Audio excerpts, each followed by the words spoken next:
माननीय सदस्य जयराम कुमार महतो जी। धन्यवाद अध्यक्ष महोदय। आदरणीय मुख्यमंत्री को दोबारा बहुमत से चुनकर आने के लिए भी धन्यवाद।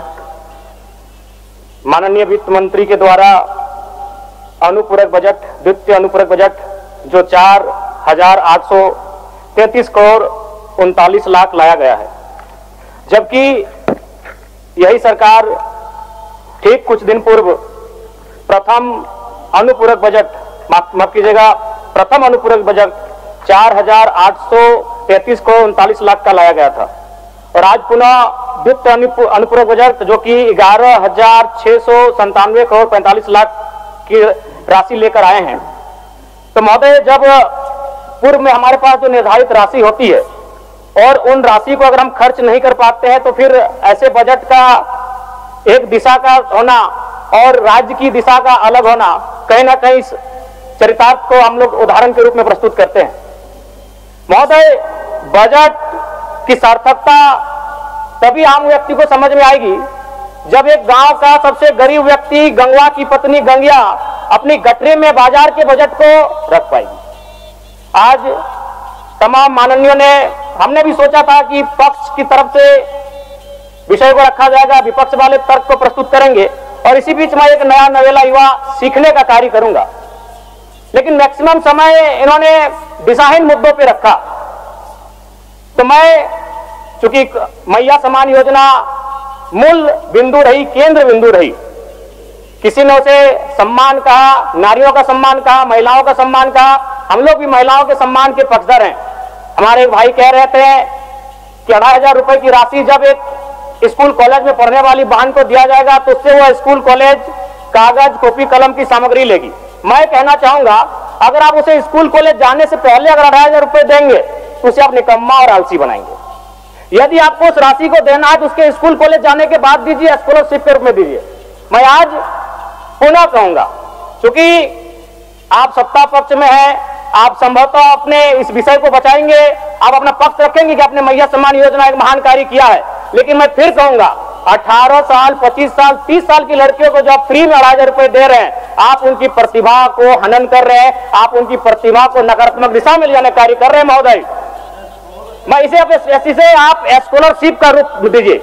आपको 2,500 रुपए देना है, स्कूल से पहले देंगे ना। मैं कह रहा हूं, मेरी भी सैकड़ों बहनें हैं गांव में, अगर आप स्कूल जाने से पहले 2,500 रुपए उनके हाथ में देंगे, उस पैसे को वह गलत कार्यों में, गलत नहीं कहेंगे, कुछ ऐसे कार्यों में खर्च करेंगी जो लुभावनी हो। स्कूल जाने के बाद, अटेंडेंस के बाद अगर आप देंगे स्कॉलरशिप के रूप में, तो वो बहन स्कूल तक जाएगी। दूसरा सवाल और एक महत्वपूर्ण विषय महोदय। एक मिनट, माननीय सदस्यगण, सहमति हो तो सदन की कार्रवाई समाप्त होने तक समय बढ़ाई जाए। बोलिए, अब समाप्त करिए, बोलिए।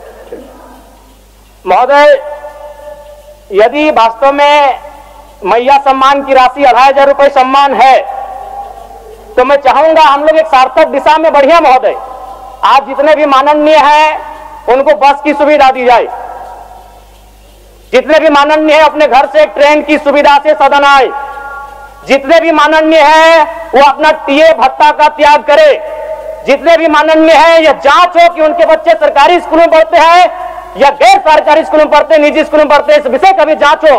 अगर उसमें अगर कसौटी में उतरते हैं, हम कहेंगे ये मैया सम्मान योजना है, और नहीं तो इसे केवल और केवल जिस सपने के साथ ये राज्य अलग हुआ था वो सपना कहीं ना कहीं अधूरा होगा। महोदय, 2,500 रुपया सम्मान की कसौटी नहीं होगा। सम्मान तभी होता है जब समानता से आता है, समानता है तभी सम्मान है। अगर समानता नहीं है महोदय, तो किस सम्मान की आप बात करते हैं?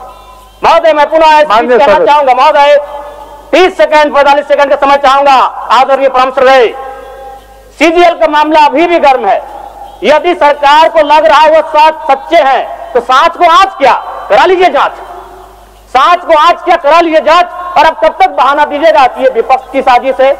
विपक्ष के सारे पे छात्र सड़कों पे नहीं है, सपने टूट रहे हैं, सपने नेशनल नाबूद हो रहे हैं, इसीलिए छात्र सड़कों पर है। और याद रखिएगा, उनके सपनों के बीच कोई आएगा, पहाड़ आए, दरिया आए या चट्टान आए, छात्र टकराएंगे। महोदय, मैं फिर कहूंगा, यदि आप सच है तो सच को आंच क्या कराइए जांच, सीजीएल की जांच हो। मैं पुनः कहूंगा, खतियान आधारित स्थानीय नीति, विस्थापन नीति पुनः समीक्षा करते हुए लागू कैसे हो उस दिशा में बढ़ना चाहिए। और महत्वपूर्ण विषय महोदय, मैं ये कहना चाहूंगा। हो गया माननीय जयराम कुमार जी, हो गया। धन्यवाद महोदय।